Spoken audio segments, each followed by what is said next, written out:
of 8051. 8051 it is always called as a 8-bit microcontroller. Okay, you should 8-bit means all the address lines and data will go in terms of 8 bits. Okay, 8-bit means 1 byte. So this I think you can, hope you all are seeing the screen now. This is the block diagram of 8051, very important one. 8051 has blocks like arithmetic and logic unit, that is ALU, that is the first block, which has two registers A and B. A is also called accumulator and B is one more register. And next we have this program status word. This is the important one, PSW. It is program status word. All these are 8 bits. Okay, program status word in detail we'll see, where it has some flag bits are there. Okay, how the flag will be set, then how the registers, bank registers will be selected. All that will come in this program status word. So ALU has a register, that is accumulator, B register and program status word. Next we have some special function registers, which has a memory RAM. Okay, that is one block, and all these are 8-bit. That is important. It is 8-bit data and address bus. Okay, and next here two important blocks are there. One is PC. PC means program counter, and one more is DPTR. DPTR is data pointer. Data pointer has DPH, that is data pointer high and data pointer low. PC is program counter. This is data pointer, which has both high and low. See this here, program counter and data pointer are the two blocks in 8051, which are 16-bit address bus. You have to remember that all others are 8-bit address bus, but these two are 16-bit address bus. So it is divided into high and low. First 8-bit and next 8-bit. So data pointer and program counter are the only two blocks which are 16-bit, and all others are 8-bit. And usually the microcontroller is called 8-bit microcontroller. That is important. 8-bit means all our data and address will move in terms of 8 bits, like 10011, like that 8 bits it will going. Okay, if you increase the number of bits, now the research have gone and we have gone for 16-bit, 32-bit. As the number of bits increases, the speed of the controller will increase, because huge data we can move large number of data. Instead of 8-bit, if 16-bit goes in that wire or in the bus, that means that much fast the system is. But when the bits are increased, the complexity of the design also will increase. So they'll go for an optimization path here. So here remember that program counter and data pointer are 16-bit, and all other registers like program status word, that is PSW, are 8 bits. Next we have this special function registers I have told, and our memory ROM. All these are connected to latch and ports. Okay, we have 4 ports. You have to remember we have 4 ports here: port 0, port 1 and port 2, port 3. 4 important ports. Okay, and first port 0 and port 1 and port 2, all the 4 ports can be used for input and output. IO pins will be provided, and port 0 and port 2 can be used for address and data bits. Okay, A0 to A7 are the address lines, D0 to D7 are the data lines. Address lines are nearly 16 bits, so we have A0 to A7 in port 0 and A8 to A15 in port 2. They are the address lines, and they are nearly 16-bit. All these are required for further programming. When we do the further programming, you'll understand that. Okay, this is the first part. Next, below we have here a very important one is internal RAM structure. How the RAM is divided. RAM is 128 bytes. How it is divided is we have 4 bank registers here. That is register bank 0, register bank 1, bank 2 and bank 3. We have 4 bank registers and some special function registers. Okay, we had written here na special function registers in this block. What are the special function registers? It is written here. You have to remember all these names. We have interrupt enable, interrupt priority, PCON, SBUF, SCON, TCON, TMOD. Then these are the 4 timers. timer 1 0, that is low, timer 1 low, timer 1 high, timer 0 high, and timer 0 low. All this in detail will be studying in third module, fourth module all. Okay, all the registers with their pin numbers, with each and every bit you will study in detail in the coming modules. Now you remember these names. This is the internal RAM structure. And next here we have one block called, like, it has system timing, system interrupt, timers, and data buffers. We have here EA pin. All these are used for external memory. This is external access. EA is external access. AL is address latch enable. And this one is program store enable. PSEN is program store enable. And extal 1 and extal 2 are the frequencies, oscillators which generate pulses to make this microcontroller work. They are very important. That figure I'll show in this class later.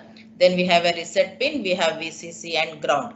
So all this put together is 8051 microcontroller. It is a 40 pin. All this put into a single IC. They have made it to an integrated circuit. IC is integrated circuit, where all the transistors which store all these blocks are put into it, and 40 pins are brought out. Okay, it is a 40 pin dual inline package. Okay, you have seen that our op-amp pins you have seen in LIC lab, same like that. It is a 40 pin. So here important blocks are arithmetic and logic unit. Next is program status word. All are 8 bits, and the 16 bit is program counter and data pointer. This is the main block. Whenever they ask the block diagram, draw this block neatly. I'll be sending this. You have to put it in notes also. Draw it, practice this block diagram. This is the block diagram of 8051, which has some registers and some memory, different spaces. What this block diagram consists is some space is given. Okay, some space is given to store the data.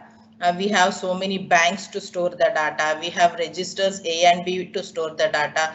We have program status word, where it will show the status of our program, whether the data is overflowed. All the status will be shown here. We have some special function registers which help us in interfacing. Whenever we do this interfacing and communication, this special function registers will be used. See, all this put together, this microcontroller of 40 pins will enable us to control. It will enable us to control the opening and closing of a valve. It will enable us to control the temperature, pressure. All that can be used for controlling the different variables. Okay, this is first block diagram of 8051. Next we'll see what are the important features. See, whenever they ask the block diagram, you have to draw that figure, and compulsory have to write all the features here. Have shown the features here. It has internal ROM and RAM. Okay, and next it has IO ports. IO ports are, we saw now there are 4 ports, port 0 to port 3. It has timers and counters. These timers and counters are very important. They only will help us by setting the timing, how many counters can be done. Okay. Stop.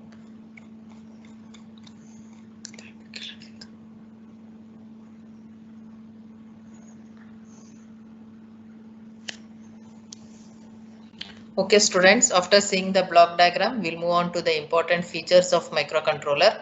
Microcontroller has 8-bit CPU with registers A and B. A is also called accumulator. It has 16-bit data pointer DPTR. It has 8-bit program status word, 8-bit stack pointer, and its internal ROM capacity is from 0 to 4K. It has internal RAM of 128 bytes. That internal RAM has 4 register banks and each containing 8 registers. It has 16 bytes which may be addressed at the bit level. One bit can be addressed here, and it has 80 bytes of general purpose data memory. Next we'll see it has 32 input output pins arranged as 4-bit ports from P0 to P3. Two 16-bit timers and counters are there, T0 and T1. Full duplex serial data receiver or transmitter. Okay, full duplex, both receiving and transmitting can be done, where SBUF is used. and some control registers like TCON, TMOD, SCON, PCON, IP and IE are present. 2 external and 3 internal interrupt sources are there, and we have oscillator and clock circuits. So these are the important features of microcontroller 8051. This represents the IC of integrated circuit of 40 pin microcontroller, where we have from pin 1 to pin 8 are dedicated for port 1, and 9th pin is for reset. Then pin 10 to pin 17 for port 3. 18 and 19 are for the frequency, crystal frequency. 20 is for ground, and pin 21 to pin 28 is for port 2.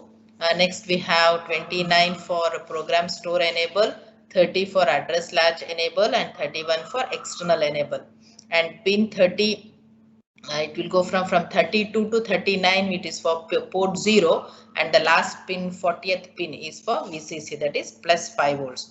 This is the dual inline package of 40 pin 8051. It is an integrated where all the blocks which you have seen in the block diagram are put in this IC, and it can be used for our different applications. This figure represents the oscillator circuit and timing for the 8051, where 19 and 18 pin Xtal1 and Xtal2 are used to provide the frequencies, and all the 6 states put together we call it as one mission cycle. And address latch enable, the high and low of address latch enables also is shown in the figure. So whenever you put the block diagram, see that you will draw this oscillator circuit and timing diagram, where the one mission cycle is shown for the 6 states and oscillator frequency.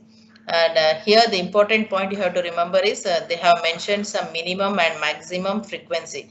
So it will range from 1 megahertz to 16 megahertz. That is the designer have set 1 megahertz as minimum and 16 megahertz as maximum. Since it is in frequency, the time period will be reciprocal of this, so megahertz will come in micro. So the name we call it as microcontroller, where a very small time is used to run the instructions. Whatever the instructions, they will happen in very less microseconds. It goes in the microseconds.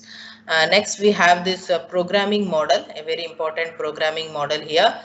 We have internal RAM, and where the 4 banks are shown here, bank 0 to bank 0, bank 1, bank 2, bank 3. Here important is in microcontroller all this will be done in hexadecimal. We don't just go for decimal, we go for the hexadecimal, where 16 bit from 0 to 16, and we represent it as from 0 to 9 it is as usual. Then the 10 will come as A, B, C, D, E, F. So the bank 0, the address will be from 00 to 0F. For bank 2 it is 10 to 17. For bank 3 18 to 1F. All these are the addresses for bank. Then bit addresses for the RAM area is from 20 to 2F. So all the bits in this area will be used for bit addressing. When you do the lab programs, you will understand that is from 20 to 2F. From 30 to 7F, it is general purpose area. Again, we can see the different ports here: port 0, port 1, port 2, port 3, which all are of 8 bits. So okay, and there is address also for that ports 80, 90, A0 and B0. So you can name them as port 0, or you can go with the address also. You can address them in 2 ways. You can name them, or you can address them with their addresses. So data pointer address is 83 and 82. 83 represents data pointer high and 82 represents data pointer low. Both are 8 bits. You can write it as DPH, DPL, or you can write 83 or 82. Both means the same. Program counter is also 16-bit, where it is used to count, or it represents where the program starts and ends. So no addresses are used there. Next we have here stack pointer. It is also 8-bit and its address is 81. We have math registers A and B, which is used for calculations for multiplication, addition, division. These registers will be used. We have interrupt registers IP and IE. We have timer control registers TMOD and TCON. And next timer and counter registers. We have TH0, TL0, TH1 and TL1. So this complete, and here we have one more ROM, internal ROM is there from 000 to FFF. That is the address of the ROM. This complete all these blocks together, we call it as 8051 programming model. This also is one important topic. So today we have studied the block diagram, important features, IC of 8051 and the programming model of 8051. Hope you have understood. Thank you.